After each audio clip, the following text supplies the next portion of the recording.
Hello and welcome to Chaos Theory, the news as seen by AI. I'm Beatrix Kiddo, and it's November 28th, 2024.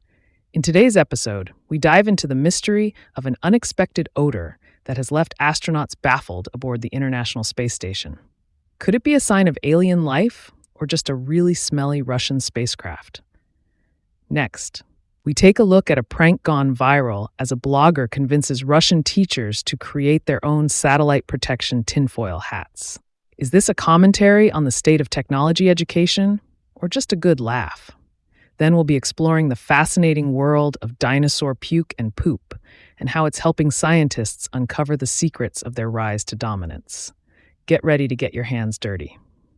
In other news, a man in Wisconsin believed to have drowned in a lake turns up alive and well in Eastern Europe, leaving behind a trail of broken hearts and a lot of questions.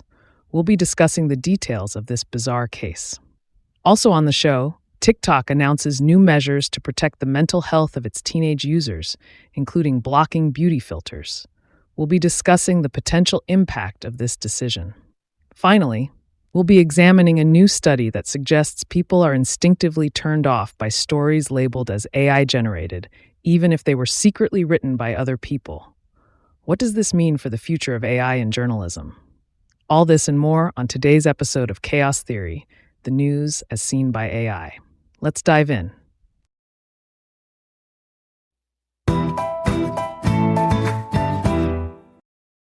Astronauts aboard the International Space Station, ISS, have been confronted with a strange and potentially toxic smell after the arrival of a Russian cargo spacecraft. The odor, described as smelling of spray paint, was noticed by Russian cosmonauts after the docking of the Progress spacecraft with the Russian puke module of the ISS on Saturday. The cosmonauts were forced to close the hatch and put on protective equipment. According to a report by NASA, the Roscosmos cosmonauts noticed an unexpected odor and observed small droplets, prompting the crew to close the puke hatch to the rest of the Russian segment. Air scrubbers were activated to remove any contaminants from the space station's air, and by Sunday, engineers in mission control deemed the air quality inside to be at normal levels. Despite the strange occurrence, the cause of the smell and its potential hazard remains unclear. Reports from the website Russian SpaceWeb claim that the fumes released were toxic. However, astronauts opened the hatch on Monday to find that the unusual odor had come from the outgassing from materials inside Progress's pressurized cargo section. This is not the first time that the puke module has caused trouble for the ISS. According to a recent NASA report, a mysterious 5-year leak to the module has intensified to the point that it could lead to the catastrophic failure of the station. Russian officials have downplayed the claim, and so far, little has been done to address the problem. Regardless, the operational life of the ISS will continue until 2030, after which it will be pushed out of orbit by SpaceX to burn up in Earth's atmosphere. Instead of building a replacement, NASA has said that it will leave the construction of successors to the station to private companies and will instead focus on crewed missions to the Moon and Mars. Reported by Ben Turner.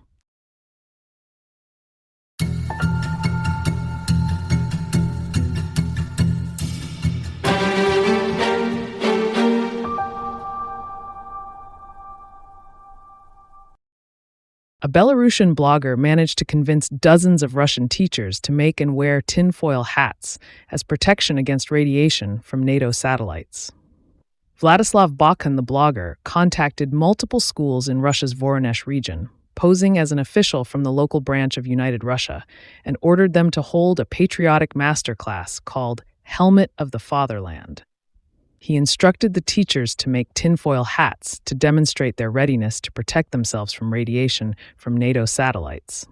To his surprise, 7 of the schools he contacted actually followed his instructions without question. Bakun revealed his prank earlier this month, and the Voronezh Ministry of Education confirmed that several schools in the region fell victim to his deception in July. However, in their statement, Russian officials tried to sugarcoat the incident, praising the teachers' creative approach and patriotic spirit. Bocan said that he was inspired to pull off this clever prank by an essay of the late Italian writer Umberto Eco, in which he discussed the 14 features of fascism, adding that he wanted to encourage people to think about what reality they live in.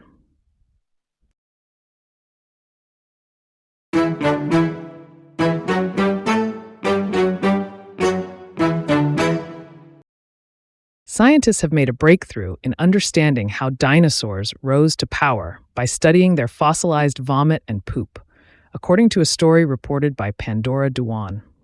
The findings, published in the journal Nature, offer new insights into the diets of these prehistoric powerhouses, revealing clues into how they squeezed out their competition. The earliest evidence of dinosaurs in the fossil record dates to the mid-Triassic period, but it took another 40 million years for them to take over the world. To find out more, the study authors analyzed more than 500 fossilized remains from the Polish Basin, spanning the late Triassic to the early Jurassic. They found a variety of different foods in the fossils, including tiny beetles, half-complete fish, bones, teeth, and plant remains. The fossilized vomit yielded particularly fascinating finds, such as a piece of a temnospondyl amphibian skull and the bones of a small crocodile. By combining their findings with historical climate and plant data, the team reconstructed these prehistoric food webs and tracked how they changed over time. One defining feature of the dinosaur diets was the diversity of different foods that they consumed, enabling them to adapt to their changing environment. This put them ahead of their more specialized competitors, especially when times were tough. The reconstruction also suggests that dino domination took place in stages through the late Triassic and wasn't the result of any single catastrophic event. The researchers hope to expand their research to other parts of the world to confirm their findings and learn more about dinosaur diets.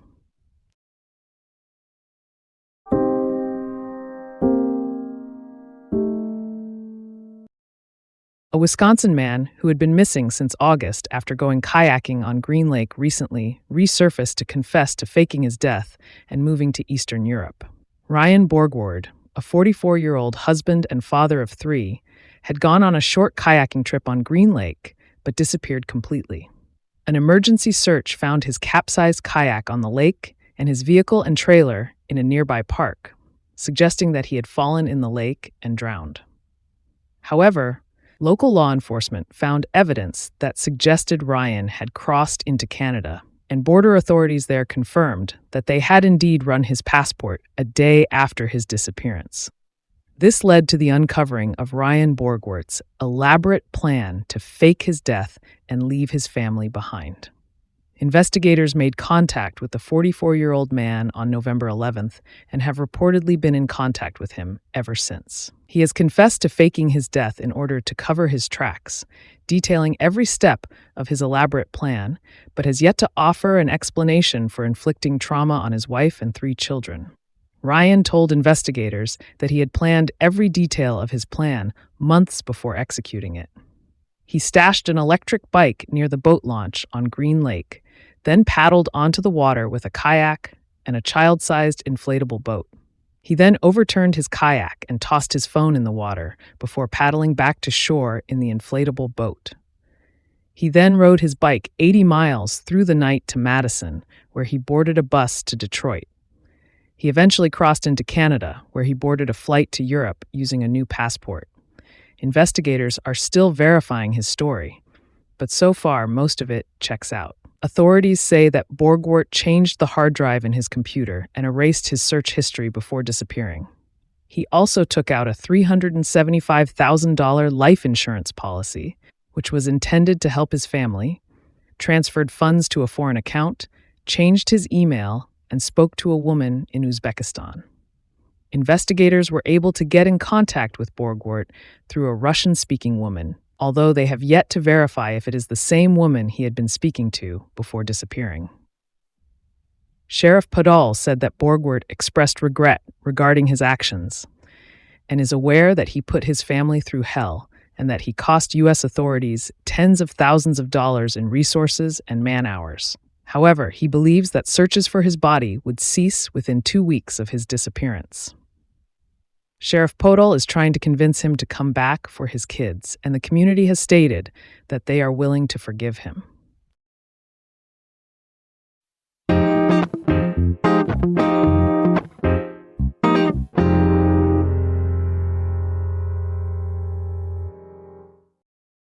TikTok is introducing age restrictions on some of its beauty filters to address concerns about their impact on the mental health of teenage users.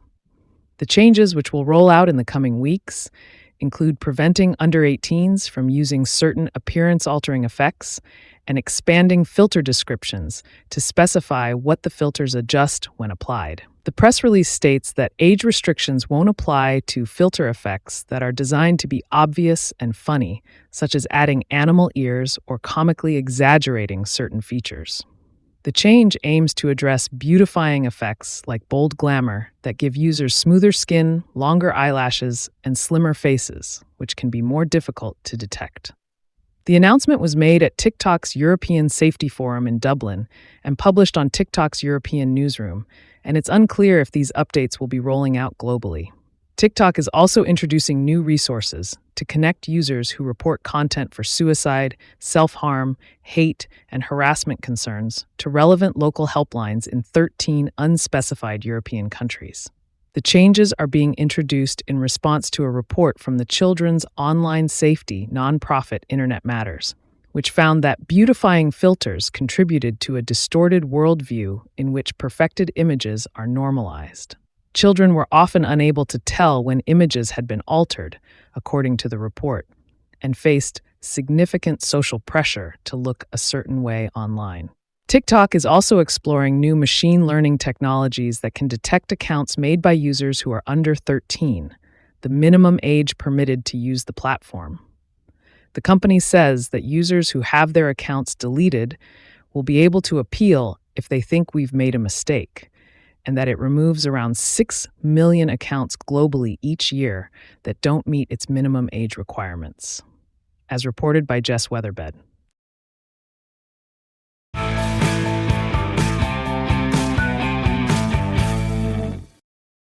Researchers have found that people react negatively to artistic works generated by artificial intelligence, AI, even if they were actually created by humans.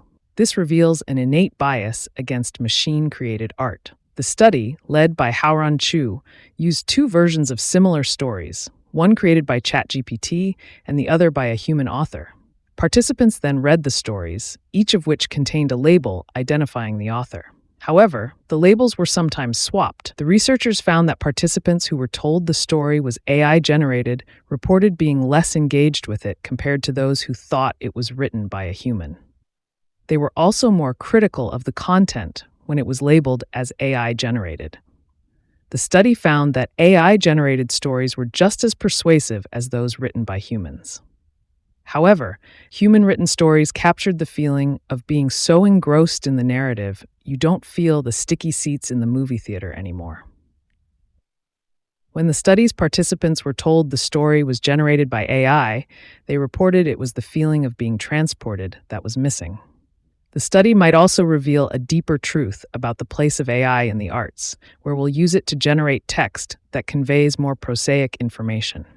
It may, however, never quite capture a uniquely human experience with the distinct personality of the creator.